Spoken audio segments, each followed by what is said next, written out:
The వో of God. ఈ video చివరి వరకు చూడండి. దేవుని ఆశీర్వాదాలు పొందండి.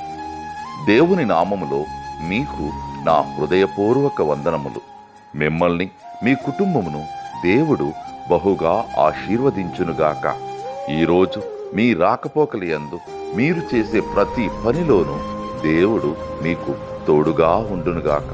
మీరు ఊహించిన అద్భుతాలు, ఆశ్చర్యకార్యాలు ఈరోజు మీ దేవుడు మీ జీవితంలో చేయునుగాక. ఈరోజు నీ దేవుడు నీతో మాట్లాడే మాట, నా తల్లిదండ్రులు నన్ను విడిచినను యెహోవా నన్ను చేరదీయును. కీర్తనలు 27:10. Though my father and mother forsake me, the Lord will receive me. Psalms chapter 27, verses 10.